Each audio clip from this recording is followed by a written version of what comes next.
மதுரை புதூரில் அமைந்துள்ள புனித லூர்து அன்னை ஆலயத்தின் அர்ச்சிப்பு விழா மிகுந்த ஆன்மீக எழுச்சியுடனும் பக்தி பரவசத்துடனும் நடைபெற்றது.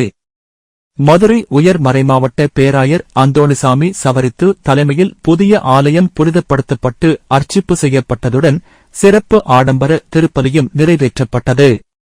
கத்தோலிக்க திருச்சபையின் மரபுப்படி நடைபெற்ற இந்த அர்ச்சிப்பு விழாவில் ஆலய சுவர்கள் மற்றும் பலிபீடம் புனித எண்ணெயால் அபிஷேகம் செய்யப்பட்டு சிறப்பு வழிபாடுகள் நடத்தப்பட்டன. இதனைத் தொடர்ந்து திருப்பலி நடைபெற்றது. விழாவில் கலந்து கொண்ட ஆயிரக்கணக்கான பக்தர்கள் இறைப்பணியில் ஈடுபட்டு லூர்து அன்னையின் அருளை பெற்றனர். இந்த புதிய ஆலயத்திற்கான அடிக்கல் நாட்டு விழா கடந்த 2023ஆம் ஆண்டு நவம்பர் மாதம் முன்னாள் பேராயர் அந்தோணி பாப்புசாமி தலைமையில் நடைபெற்றது. அதன் பின்னர் 2 ஆண்டுகளுக்கும் குறைவான காலத்தில் நவீன கட்டிடக்கலை நயத்துடன் ஆலயம் கட்டி முடிக்கப்பட்டு தற்போது அர்ச்சிப்பு செய்யப்பட்டுள்ளது. முன்னர் இருந்த பழைய ஆலயத்தில் 3 கோபுரங்களில் 3 புனிதர்களின் சொரூபங்கள் மட்டுமே நிறுவப்பட்டிருந்தன. ஆனால் புதிய ஆலயத்தில் லூர்து அன்னை, புனித சூசையப்பர், புனித அந்தோணியார், வேளாங்கண்ணி மாதா உள்ளிட்ட 10க்கும் மேற்பட்ட புனிதர்களின் சொரூபங்கள் நிறுவப்பட்டுள்ளன.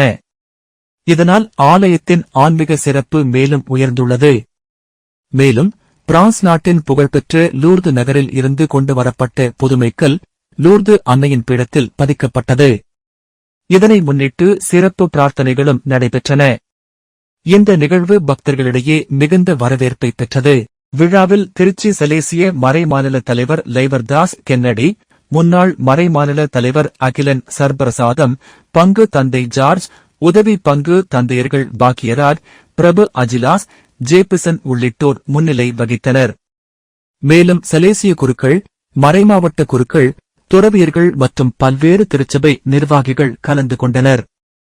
சென்னை, பெங்களூரு, சிவகங்கை, தேனி, விருதுநகர், திண்டுக்கல் உள்ளிட்ட பல்வேறு மாவட்டங்கள் மற்றும் நகரங்களில் இருந்து ஏராளமான பக்தர்கள் வருகை தந்திருந்தனர். மதுரை மாவட்டத்தின் பல பங்குகளைச் சேர்ந்த பக்தர்கள் பாத யாத்திரையாக வந்து அன்னையின் அருளை பெற்றுச் சென்றனர். ஆலய வளாகம் முழுவதும் அலங்கரிக்கப்பட்டிருந்த நிலையில் பக்தர்களின் திரளான பங்கேற்பால் விழா சிறப்பாக நடைபெற்றது. புதிய ஆலயத்தின் அர்ச்சிப்பு விழா மதுரை கத்தோலிக்க மக்களிடையே மறக்க முடியாத ஆன்மீக நிகழ்வாக அமைந்தது.